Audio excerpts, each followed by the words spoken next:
of Social Development.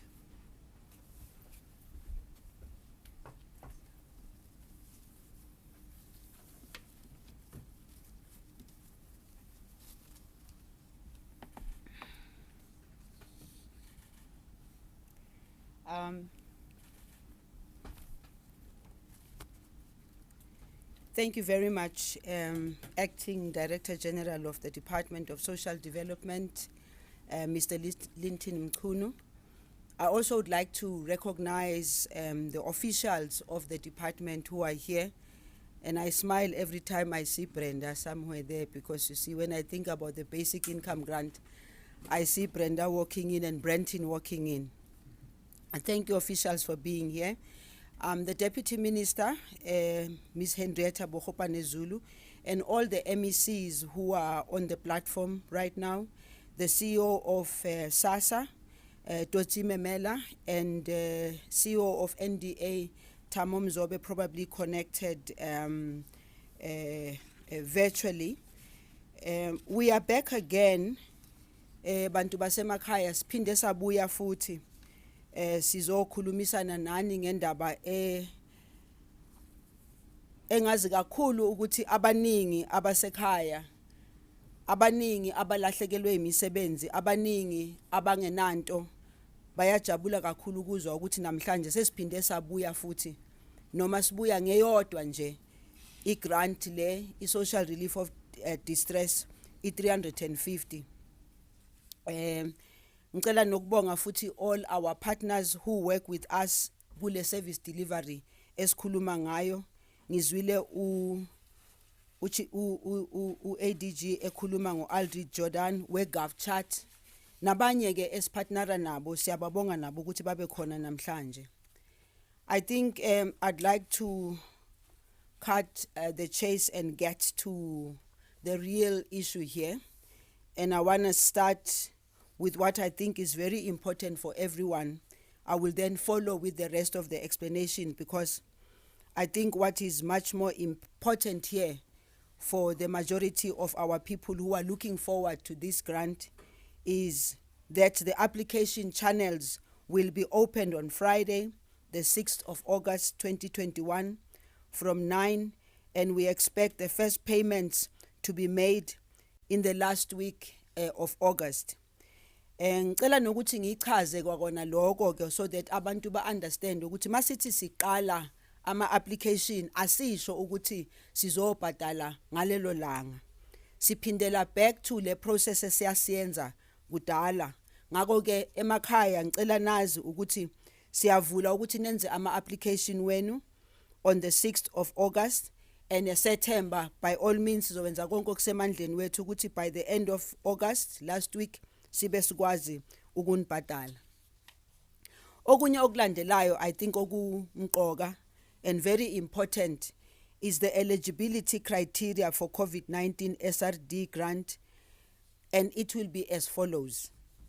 A social relief of distress grant of 350 per month as indicated in the directions as payable for the period indicated therein to a person who is a South African citizen, permanent resident or refugee registered on Home Affairs database, and persons who are holders of the special permits under the Special Angolan Dispensation, the Lesotho Exemption Permit Dispensation, the Zimbabwe Exemption Permit Dispensation, and asylum seekers whose Section 22 permits or visas are valid or were valid on the 15th of March 2020.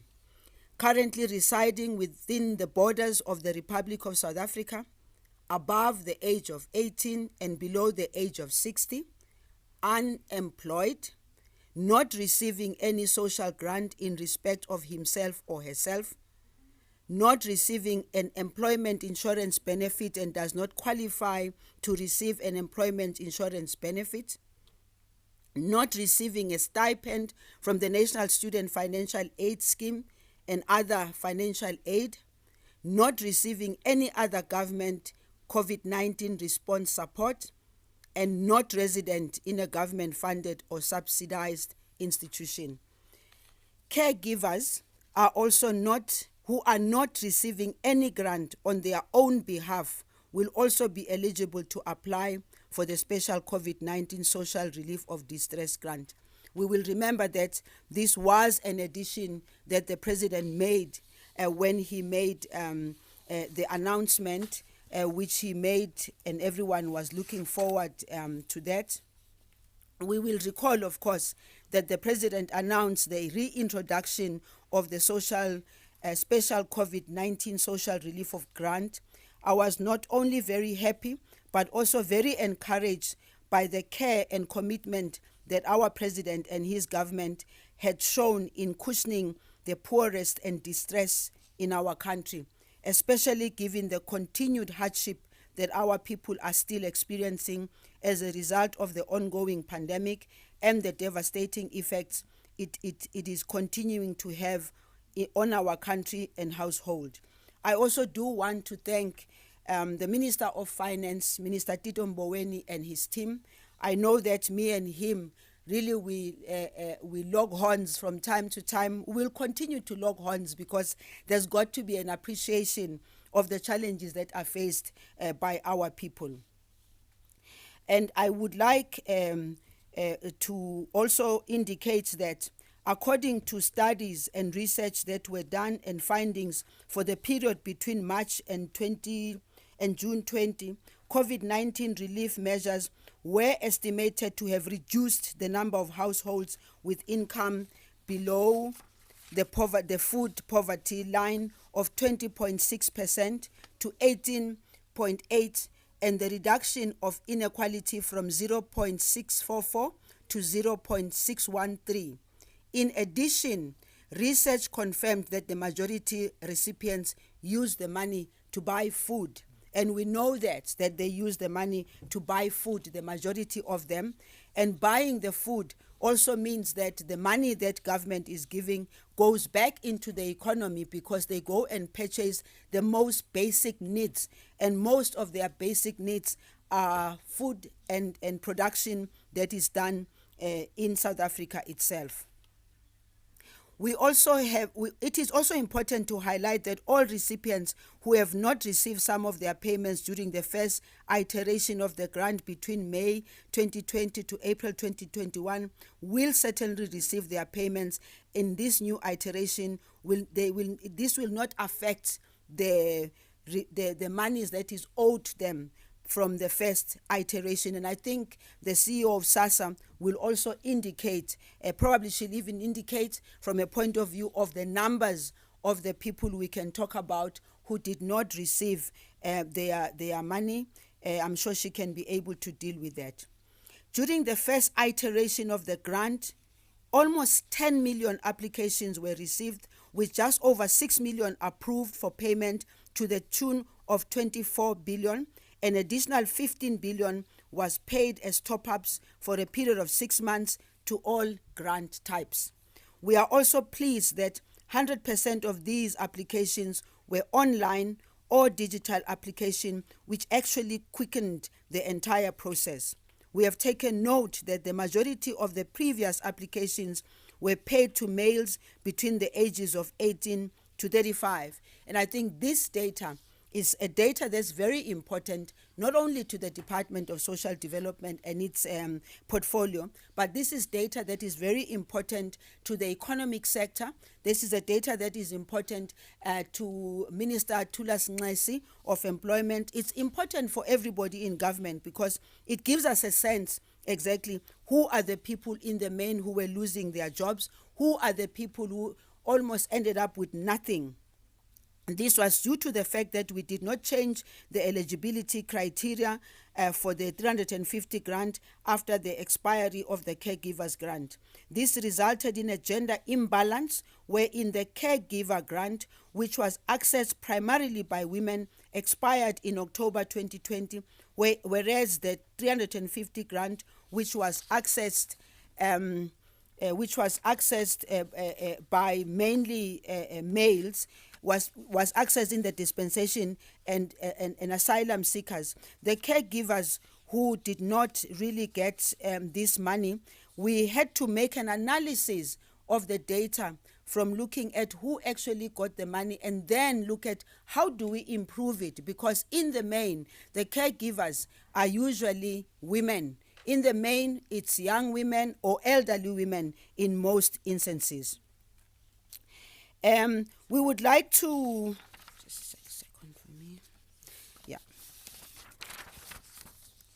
I must acknowledge that the role of the Auditor General, which was played by the Auditor General, alerting us to some of the challenges we needed to be mindful in the implementation of this grant, and we have taken lessons from this process which we will be utilizing in the new iteration. This is very important for us as far as the Auditor General is concerned, because we will recall that on issues of the Auditor General, we always dealt with issues after when the Auditor General gives us his report. But this time around, the Auditor General, as indicated by the President, not only in looking at ourselves who are giving grants, but also in general, we'll all remember that in issues of PPEs and all, the Auditor General is able to give us facts so that we are then able to make sure that if there are problems within, we deal with them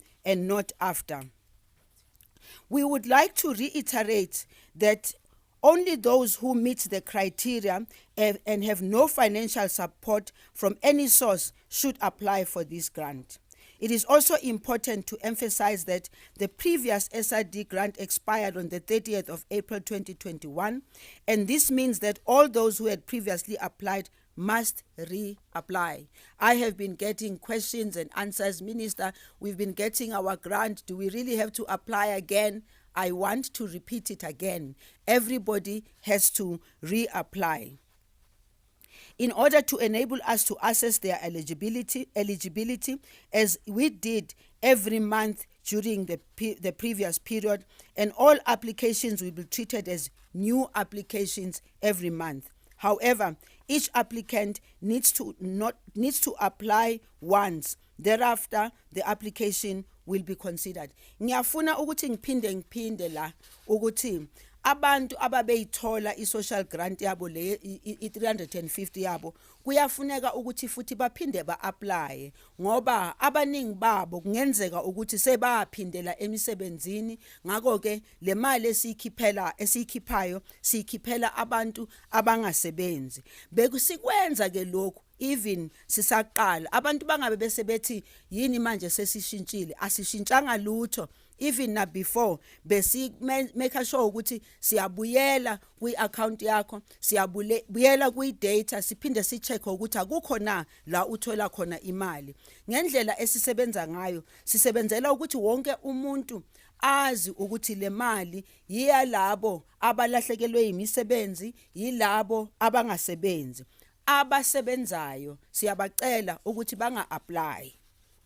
There will be no retrospective payment for the months the grant was not in existence from May to July 2021. Umbuzo omunye ke bebelokhu bewubuza bathi ngoba ke upresident seka announcile sesizovele siqhubeke from kudala na ukuze sithole imali from the time yaphela ngakhona i-350.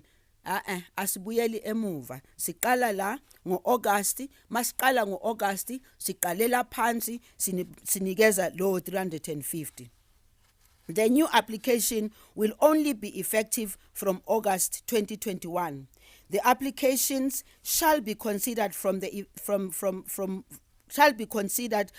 month of application and paid up to the 31st March 2022. Mona Rere Chelete itlotswa from August 2021 ifele ka the 31st March 2022, provided the qualifying criteria continues to be met. This requirement will be confirmed through the monthly validation of every application. It is important to note that there will be no automatic qualification. All applications must certify the criteria and will be subjected to the entire validation process. and ngiyazi ke ukuthi during lesikhathi lesi sokuthi si check ukuthi abantu abasebenzi abantu abekho kwamanye ama grant akhishwa uhulumende kunokwenzeka ukuthi ezinye izinto zidelay kodwa ke ngoba sesifundile from the previous one ngicabanga ukuthi asizuba nawo lawo ma problem ebesinawo before. Ngicela ke futhi ningivumele to explain why it is important for people to reapply. Le eyokuthi abantu ba reapply important ngoba khumbulani from the very beginning masaqala ngo2020 siye sathi nathi si Department ye Social Development no CEO weSASSA nabo bonke kuyafuneka ukuthi sibe accountable kule mali sibe accountable na ku treasury ukuthi I treasury mayisinikeze le mali sisho sithi sinikeze abantu aba right leyo mali. Firstly, that people's circumstances may have changed over time. Secondly, in order to confirm clients' personal details and assess their income and financial status. Thirdly, applicants need to accept the declaration and consent which has been strengthened to comply with the Protection of Personal Information Act, POPIA, which came into effect on the 21st of July 2021, and in order to access or to have applications reconsidered for social relief of distress, an applicant must grant consent for SASSA to verify his or her identity, residence, income, or social security benefits with any other institutions deemed necessary by SASSA. We have implemented some system improvements to enable us to better serve the applicants and speed up the verification and payment turnaround time. This is very important. Our new process will now request the applicants to provide their banking details upfront so that we can process payment as soon as they meet the criteria. Lapha ke sithi ke kuqala besingaceli ibanking account sesiyacela ukuthi abantu bafake ibanking account okuzowenza ukuthi sikwazi ukubhadala imali much faster than besiyenza before. This will help address the challenges we faced in the past where some applicants took long to respond to our request for banking details, which led to delays in processing their payments. Noting that COVID-19 is still very much upon us, we will continue with measures to limit face-to-face interactions, to manage social distancing, and use the frontline application system, which has proven to be successful during the initial implementation of this grant. All applications will therefore be again done electronically, as we did before, digitally, and any of the following frontline application channels may be used. Firstly, through the website, which is srd.sassa.gov.za, through our WhatsApp line, which is 082 046 8553. Additional application channels will be added shortly. An announcement will be made in due course. And we're saying will be made shortly because we want to really give people correct information so that when they try and apply, they don't come back again and say they can't get through. Please note that an application should be submitted through only one of the above channels. Siyanicela ningathi man applya nisebenzise website phinde nisebenzise WhatsApp phinde nisebenzise okunye ngoba niyasiconfuse ni confuse le system esizama ukuthi kube yiyo encedayo ra khupela ge go release ka user all these three erifang tsone iska user website li use WhatsApp li use any other only to find hore this information ya crisscrosser no ayisa khona hore I talk to each other. Please note, as I said, it is not necessary to submit multiple applications. Confirmation will be received as soon as the application has been successfully submitted. For all other queries, applicants may contact our call center, which is 0800 60 10 11, or email grantenquiries@sassa.gov.za. We encourage all applicants to conclude their applications when they start making applications to avoid technical challenges. Here we have a problem all the time. Most of us don't want to fill up forms, especially when the forms are very long. And then we apply, we send, and then we find that half the information is not there. Ayizusebenzela leyo ngoba again iconfuser isystem yethu. Isicelo sethu ukuthi yiba nepatience. Mangabe u-applya through the website ube nepatience. Mangabe u-applya nge-WhatsApp mabe kubuza imibuzo, ngicela ukuthi leyo mibuzo uyiphendule kahle ngoba ma uyiphendula kahle wenzela ukuthi application yakho ihambe faster. With regards to payments of special COVID grant, SRD grant, SASSA shall pay the special COVID grant into a bank account of the beneficiary. With applicants who are unbanked or do not have bank accounts, SASSA will pay through SAPO, Postbank, or bank mobile transfer, that is the cash send. Ngiyazi ukuthi abaningi bazobuza ke lo mbuzo ukuthi hey nali iposi futhi nisiphindisela eposini. Siyakhulumisana neposi. Siyazama ngako konke okukhona kusemandleni wethu ukuthi izinto zilunge emaposini. Kodwa ngifuna ukusho ke ukuthi nalapho emaposini esikhathini esiningi asinabo abantu abaningi abasebenza ngaphakathi eposini because of i-COVID-19. We are operating at less the number of people that we normally have. It is important for applicants to note that the bank account or the cellular phone number provided for payment must be registered in the name of the approved application for the grant to ensure that payment goes to the correct recipient. We also appeal to all applicants to provide information on a bank account through which they can be paid so that we can reduce the long queues at the post office branches and improve convenience to our clients and reduce the risk of spread of COVID-19. It is also important for every applicant to provide the correct mobile number through which he/she can be contacted, as all communication with applicants will be through SMS notification. SASSA and the South African Post Office have been hard at work adding additional channels through which approved applications can access their funds to reduce the queues at the post office. This will include access to the funds through participating merchants and ATMs. Further information will be provided in the course of the coming days in this regard. Clients who previously cancelled the grant who would like to reactivate the grant due to a change in their circumstances are welcome to reapply. We are very conscious of the fact that bakhona abantu abanonembeza, in fact, ababuya bathi bona sebayasebenza sebewutholile umsebenzi kodwa ke mangabe kuyenzeka ukuthi babuyela emsebenzini baphindwe bayekiswa futhi emsebenzini sifuna ukubazisa ukuthi banga apply kodwa bahlale bazi ukuthi sizochecka futhi the same way esasicheckile kudala. Any applicant whose grant is not approved has the right to request that the decision not to award the grant be considered through appeals process. Baningi abayaziyo ukuthi yayikhona i-appeals process. Le appeals process yiyo le eyenze ukuthi noma sesiyekile ukubhadala le i-SRD yokuqala esasiyenzile saqhubeka ngoba bathe mabenza ama-appeal wabo awina kwatholakala ukuthi ke mabayithole imali yabo. Namanje sizosebenzisa yona the same process ukuthi mangabe awuvunyelanga udeclineiwe cela ubuye usebenzise i-appeals process. The decline will only be reconsidered upon a request from the client. An application has to be lodged on the website within 30 days of the outcome being available. It is therefore really important that applicants check their status all the time, which is updated on the website as soon as a decision has been made.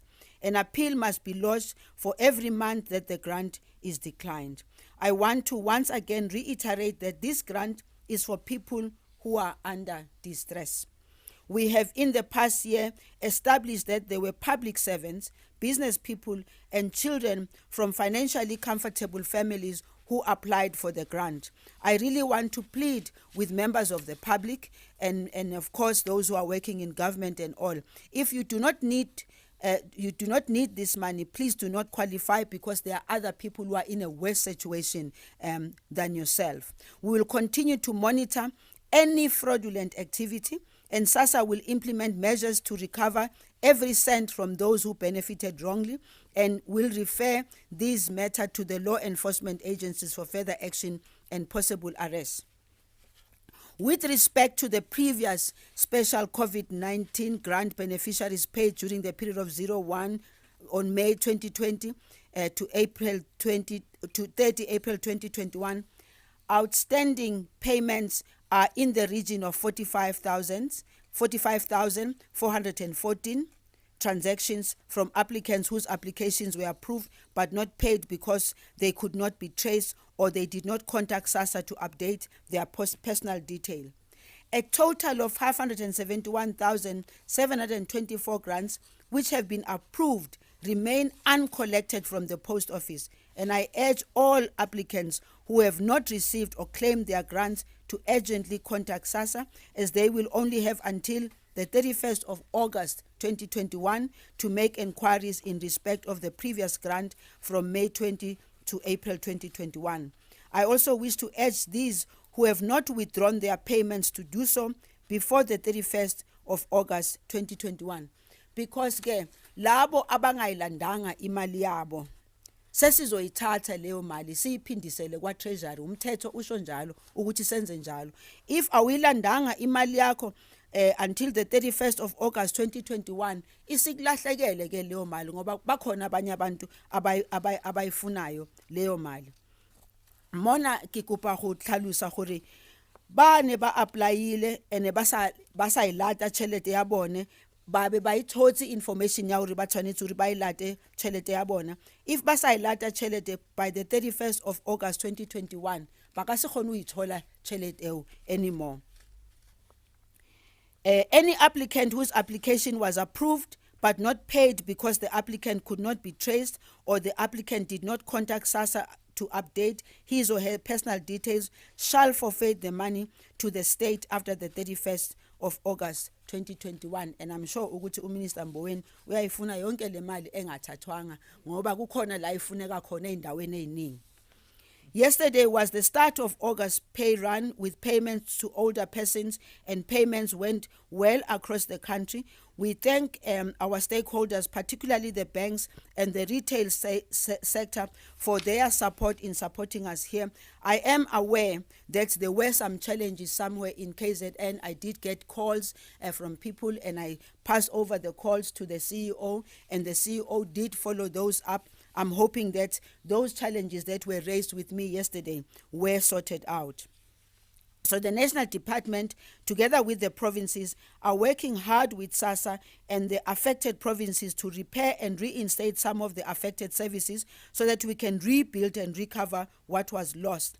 In addition, we have been working closely with other government departments and civil society organizations, private sector, as well as Solidarity Fund to provide food for the most affected households. At this point, I really actually do want to thank the Solidarity Fund for reaching out to us and wanting to work with us. We've worked very well with us because the Department of Social Development, together with SASSA, we've got very good infrastructure for distribution of food. We've got good infrastructure even in terms of our homes where we keep some of the most vulnerable, and therefore we thank Solidarity Fund. We will continue to work with them. Essentially, our intervention as DSD portfolio in these two provinces was about restoring and providing services to our people in affected areas, providing food relief through our social relief of distress mechanism, and within available means, both at provincial departments and at SASSA, whether through cash, food parcel, and food vouchers. This is what the government has done immediately after realizing the challenges that we were facing. We stepped up. We made sure that we use our existing systems to make sure that we reach out to those that were affected. We are very much aware that some were not reached, but we're still working. We'll make sure that we reach as many as we possibly can. I also want to indicate that as a department, we are responsible for providing psychosocial support to affected families, as well as support to affected children. And in this regard, we have also elevated our real-time monitoring tool to include the effects of children during the unrest, linked to our rapid impact assessment, which we have employed, and working with relevant departments and structures, including the interfaith community, NGOs, community leaders, and the NDA, we are working hard towards social mobilization, rebuilding and creating sustainable livelihoods through our efforts to address issues of social cohesion and social behavioral change. It's important for us ukuthi sibonge osomabhizinisi amakhulu, sibonge ama-NGOs, sibonge bonke aba closer to the community who have taken their time to say, we are going through this tough time, but we shall rise as a nation, and we can only do that if we work together. Just with regards to other directions affecting the social development sector under Alert Level 3, visitations at older persons' residential facilities are now permitted with strict adherence to COVID-19 measures, and sitting and eating at community nutrition development centers is now allowed also under strict adherence to COVID-19 measures. We know very well the importance of our community nutrition development centers. These are places where children, for instance, before going to school, they pass through there and they have their first meal. Even after school, they come back here and they have a meal before going back home. Lastly, I wish to encourage all those who are eligible, including those who benefited before and are still in need to apply as from the 6th August 2021 onwards. The rapid assessment study that we conducted found that around 88% of recipients of the special COVID-19 SRD grant pooled the grant with their household incomes to take care of the needs of everyone in the household. I wish to encourage households to continue to do this so that we can extend the reach to our grant to reduce poverty and even support other initiatives such as job searches, livelihoods, and small business strategies. I also do want at this point in time to actually thank those young people who decided that 350 was something that they could start something with.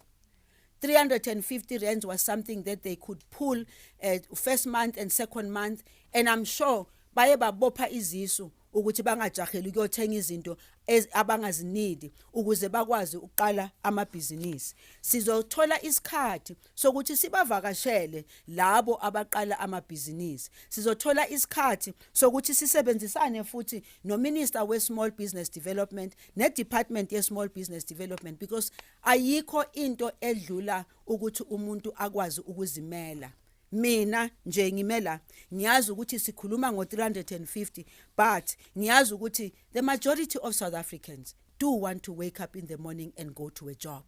The majority of South Africans do want to wake up in the morning and be able to do something that improves their livelihoods. So any story out there that makes us feel like we are just taking the money and we are spending the money on people who do not use it properly is falsehoods.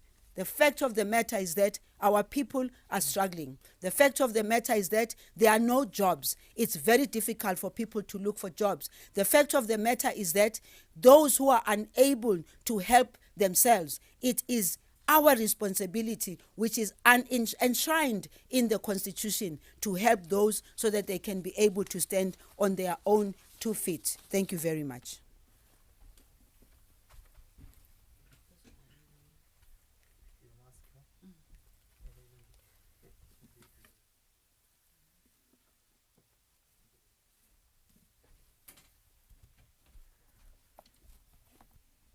Thank you very much, Minister Zulu, for providing guidance with regards to the special COVID-19 350 social relief of distress grant, particularly in terms of the criteria and advising clients or rather recipients, applicants, in terms of the process that will unfold in this regard. Siyabonga kakhulu, Minister. But also thank you for highlighting what the social development portfolio has done to assist families distressed in KZN and in Gauteng following the challenges that have taken place in the past few weeks. Thank you very much. At this point in time, we will take questions and any points of clarity. We'll start in-house. We have some journalists who've joined us here. And then we will go to our WhatsApp line and other online platforms where we may be able to take some questions. Can we start inside? Yes, ma'am, I think. Okay, please kindly introduce yourself and then ask your question, and then we will respond accordingly. Thank you very much. My name is Zianda Ngobo from Newsroom Africa. I was just wondering if we couldn't just get specifics of, the worst affected areas in KwaZulu-Natal and Gauteng when it comes to SASSA and the post office, and which areas are needing to be rebuilt and how those affected will be redirected in terms of being able to actually get their grants, considering, of course, the circumstances that transport and distances might also be a factor. Thank you. Thank you very much, Zianda. Are there any other questions in-house? Thank you, Chair. Currently, there's no question. Thank you, Ignatius. Let's go online. No questions online? Okay, great stuff. Let me recommend, Minister, that the CEO of SASSA come through and respond to the areas that have been affected in Gauteng and KZN. And then, Minister, maybe we would ask you to then come back to deal with a number of other aspects related to the KZN and Gauteng areas, because you were with the Portfolio Committee on their oversight last week, and to measure the impact, to get a sense of the impact of the devastation that was caused in that regard. CEO, SASSA.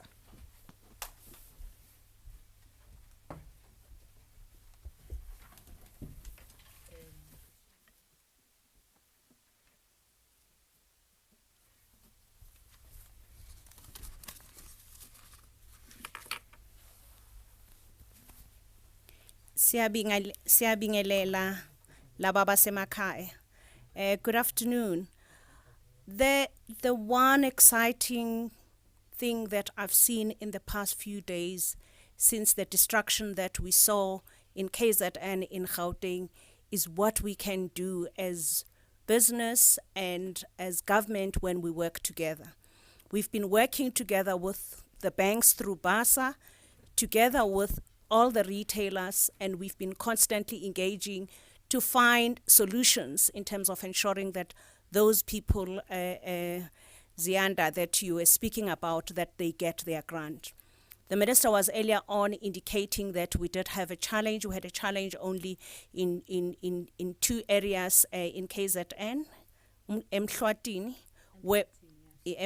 whereby at two particular branches there were people that did not get paid.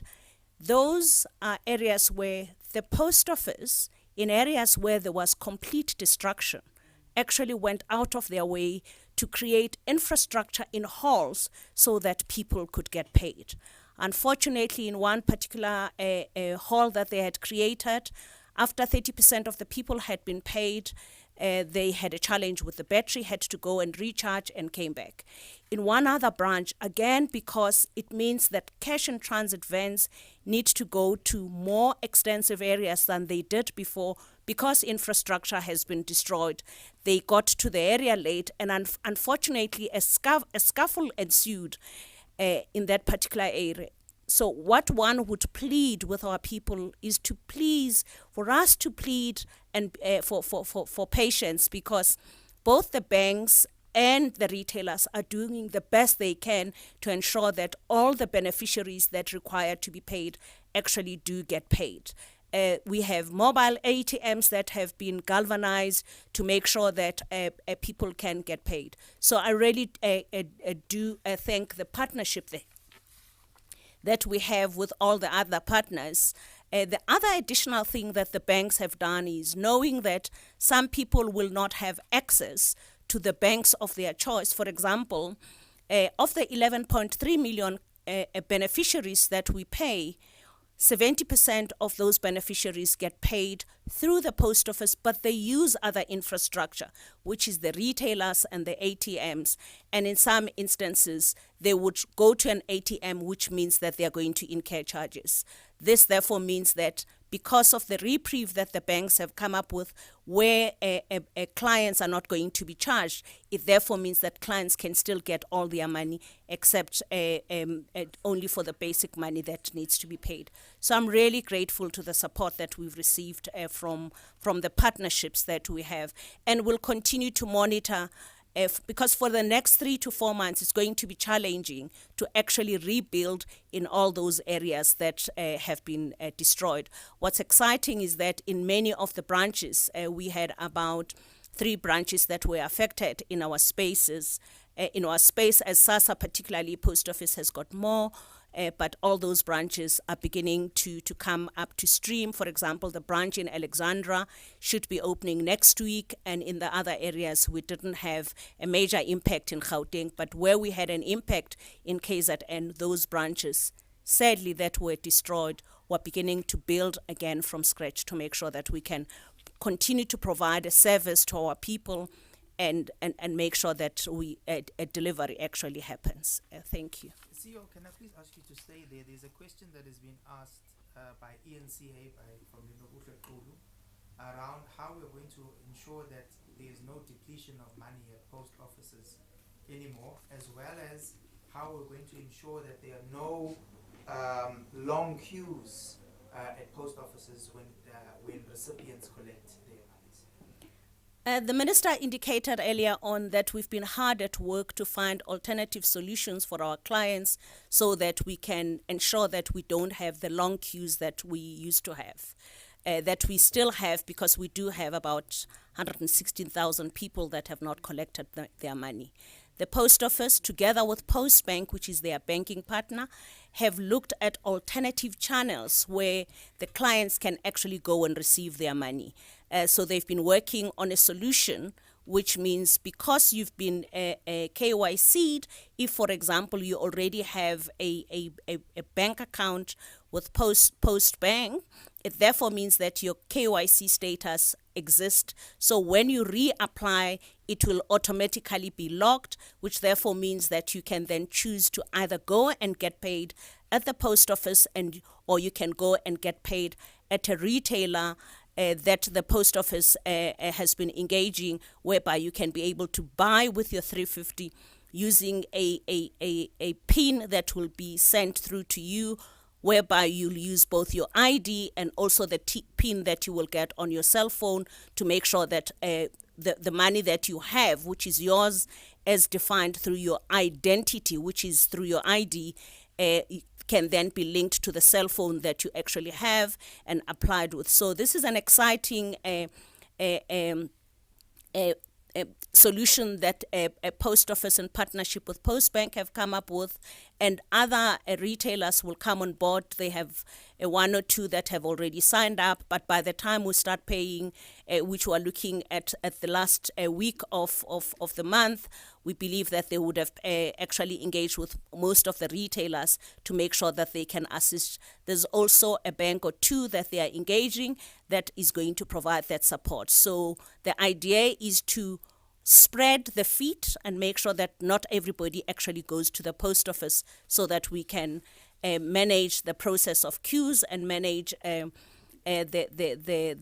COVID infections that are likely to come as a result of queues. DG? Thank you, CEO.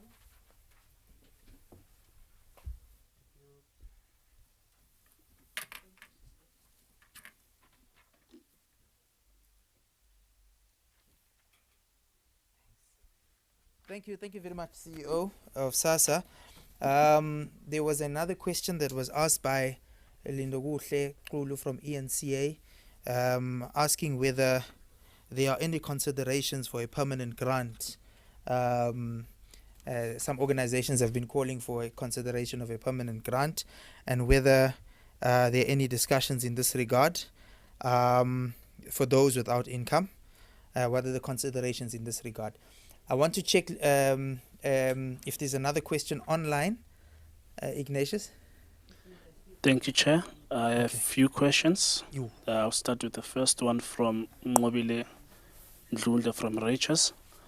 It's asking, what's the value of the 571,724 uncollected? And if no one comes to collect, will that amount be added onto the 26.7 billion? And then I have another question from Lindiwe Zulu from New Zealand, Africa. She says, in the previous cycle, we saw more than 25,000 people who were not entitled to get the COVID-19 relief grant receiving it. This included 241 government employees. How many of these are behind bars for this? And I have another question from Marvin Adams, who's a freelance. And he asked, what sort of measures are taken for stateless people in regards to social relief? And I have a last question from John De Lange from the report. He asked, what were the costs of processing applications for the 2020 for the 2020 SRD grants? Will the cost for this grant be any less than the 2020 cost? This is an extremely urgent grant. How will you prevent the delay during the 2021 grant? Thank you, Chair. Thank you. That was the last round of questions.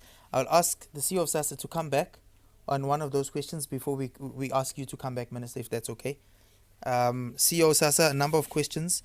I think the Minister had answered one of the questions around what's going to happen to the money that is not collected. It's going to go back into the treasury coffers. That was the one. And then CEO around what's going to happen or what has happened to those who were not eligible to apply.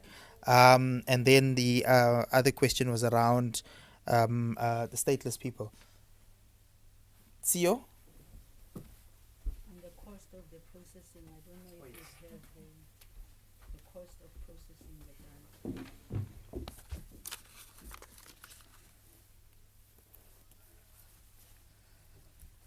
grant. Thank you very much again.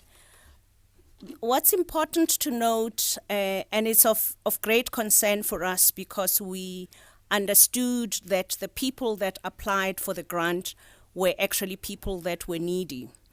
It's important to note that when we started the process at earlier days, we did not necessarily have some of the databases which would have to do with the fact that other people may have initially applied and we did not pick them up, but because they understood that there's implications for them to actually get prosecuted for applying for a grant that they don't deserve, they decided not to go and collect the grant. We have 195,000 clients. So in terms of the number of people, there are 116,000, even though the number of grants in total come up to 571,724, which are the ones that are waiting to be collected at SAPO. So as the Minister indicated, any money that has not been collected, we're going to have to ensure that we utilize it as the state to be able to close the gap in some other areas. There are a number of other people that we're grateful for in terms of being able to clean our processes and systems in the past 2 months that we ended up being able to pay. That is the referred cases. Some of the referred cases are people that as we make an assessment, we find that those people have been involved in one or the other fraud, which therefore means that we can't continue to pay them. We then normally we've sent all of them SMSs to say, indicate to us why you are appearing as a fraudulent a client or beneficiary. So many of them have come back to us, and for those that have come back to say, I could have been in jail before, but I've now been released. This is the reason why I'm appearing as a fraudulent person. So for those that have come back and clarified, we have since paid them their money. There are those people that were initially declined because they had appeared in other databases, yet in actual fact, they were not working. So for those people, we've processed, at the initial stages, we had about 40,000 of those, and most of them have been paid, which we're grateful for, because it therefore means that the system has become clearer and cleaner in terms of those people that were outstanding for us to pay. There's clients that also may have applied and the bank account may have gotten closed. Let's say, for example, if you don't have money, unlike what happens with Postbank, whereby the bank account doesn't get closed. With the banks, in many instances, when there's no transactions that are taking place in that account for over 3 months, the account get closed. So for those accounts, it therefore means that the money has been returned back to us, and we'll have to find a manual way of paying those clients back. It therefore means that we now need to engage the post office again, reopen accounts for them, and ask them to get paid, because they had applied, they have been approved, we paid, but the money was returned. It's going to be a manual process, which therefore means that it's going to take time for us to clear those. The other question that has been asked is, what are we going to do with the people that did not apply, that applied yet they did not deserve to get those grants? There's two key issues that we are currently doing. One is for us to work with the fraud team that is investigating all issues that are related to COVID fraud. We've been working with them to make sure that those clients, actually the law enforcement agencies, can deal with them. But over and above that, the issue of collection is what will come later, after we have ensured that we have identified them, we've engaged their employers if they are still employed. What's interesting is that many of the people that worked for government are actually students that may have been working there on either as graduates, which we want to plead to people even now. If you are working as a graduate, either in the public sector or the private sector, it means you do get some money. We would plead with you not to apply for funds that you don't have. There are other things that we're looking at to put in place to ensure that we close the gaps even further. So we're going to be checking even further, particularly for those that we know are actually getting some kind of income. For example, there are caregivers that we believe are getting some income because they may be working in some job. We'll continue to make assessments so that we can check them through the bank accounts that they may have in different spaces to make sure that if there's income that is coming through there, it's a system that we're working together with the banks to make sure that we can close that gap too. So we're pleading to those who are, for example, working as domestic workers, as nail technicians, and as people that do spa work, to please not apply for this grant, because it doesn't mean that you have no income. Yes, the income that you may have may not be a lot, but we plead with you because you have some kind of income not to apply for this particular grant. So all those people that have been found to have applied for the grant that don't qualify, the law is going to have to take its course, but over and above that, we're going to have to ask them to pay the money back. So that it's still in process, and because we're not a law enforcement agency, we can't go and arrest them, but the law will take care of that. Thank you, ma'am.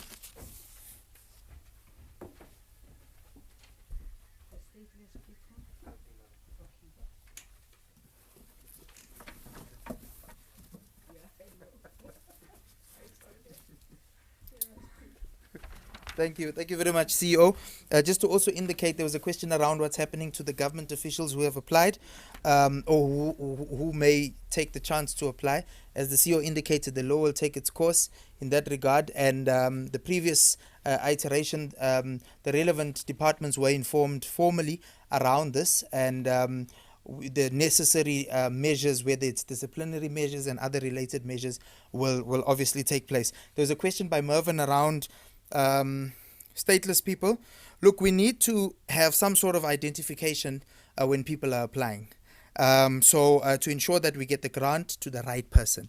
So it becomes important that those who don't have any documentation should go to Home Affairs and ensure that they have the documentation. This is why we are able to also assist refugees and asylum seekers and permanent residents. So we are able to do that. So if there are those who would require assistance with regards to the grant, it's important to have the identification so that we are able to pay it to the right persons. Thank you very much. That was the last round of questions. Minister, you would come and respond to the basic income grant question, as well as some of the interventions we did in KZN and in Gauteng. Thank you.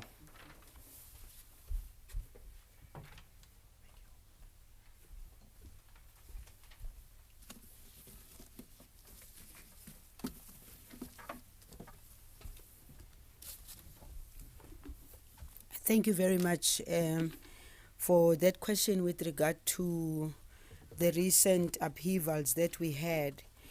You see, as a Department of Social Development, we are responsible for the well-being of South Africans, but we don't do that on our own.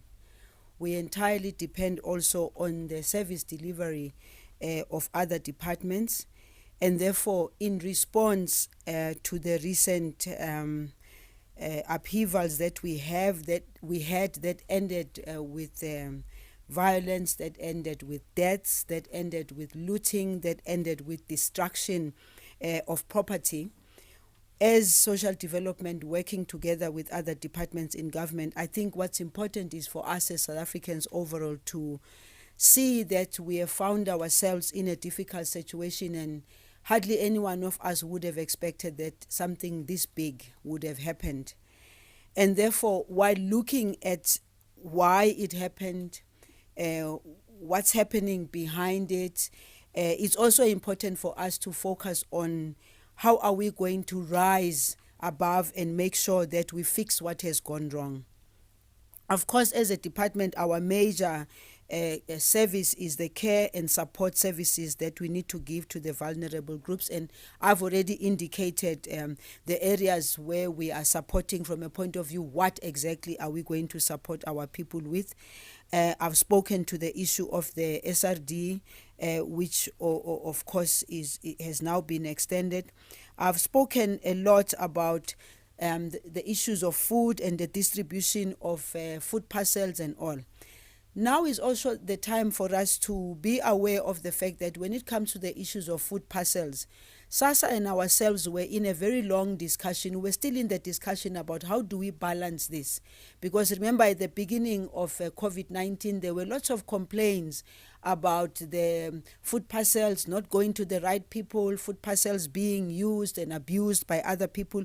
We were quite far in our conversation about what we need to do to have a balance between people making the choices that they need to make, and that is in fact giving them vouchers, enabling them. But of course, we're very conscious of the fact that there's something that we need to contribute to. That is towards the economic development in our country. That is ensuring that also the money rotates within the township. This is something that we will continue to do as a Department of Social Development, because the improvement of our people's lives from an economic point of view is still very important, and therefore we will do everything we can to be seen to be, yes, we're getting the money from the Department of Finance and Treasury, but let's see how that money is also used to improve people in our communities through small and medium enterprises and informal businesses, which squarely falls under the Department of Small Business Development. With regard to the basic income grant, I think the 350 really became a stepping stone for us. Yeah. Because for me, yes, I am in government, but the line of work that I was doing before was not necessarily at social development, but I had an interest, obviously, in the work of social development, because everybody should have an interest on the work of social development. And so when we came to the point of saying we have 350 that's going to be paid, what next? It was the very department, as I said earlier on, when I see Brenda, I see the basic income grant. It was the department itself that pulled out the document and said to me, Minister, your own government has been having this document for a very long time, and there was a lot of work that was done by Prof. Taylor and the team. There was a support for it, but for some reason it never saw the light of day when it came to the implementation. Right now, it will see the light of day.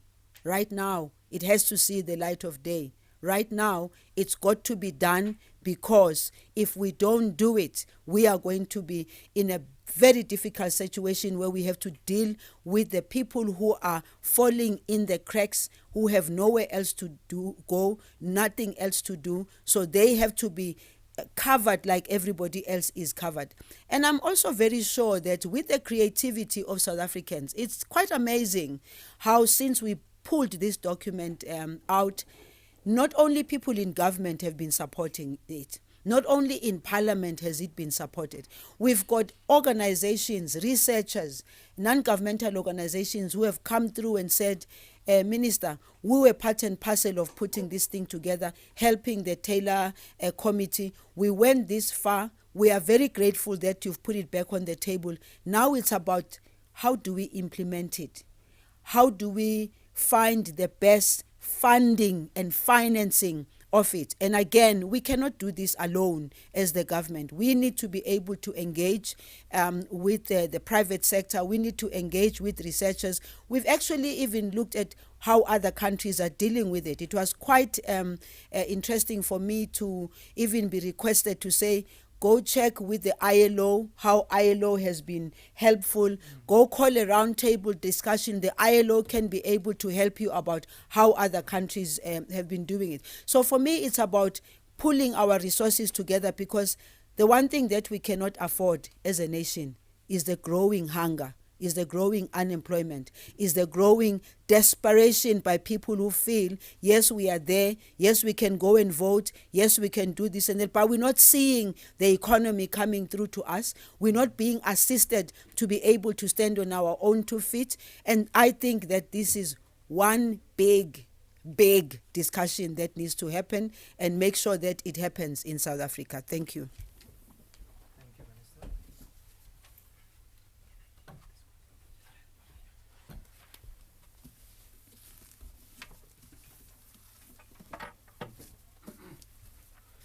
Thank you, Minister, for providing the clarity around that work. Just one aspect, Minister wanted me to quickly just clarify. POPIA came into effect on the 1st of July. So we may have had a misprint there, but apologies for that. Thank you very much, ladies and gentlemen. That brings us to the end of our media briefing. We want to thank you for participating. Those who have also sent questions online, we thank you for that as well. And indeed, we wish all our beneficiaries all the best at this as they apply for their grants, and ensure that they follow all due processes accordingly, particularly for the 350 grant. So we would like to bring this media briefing to a close at this point in time. Thank you very much. Siyabonga.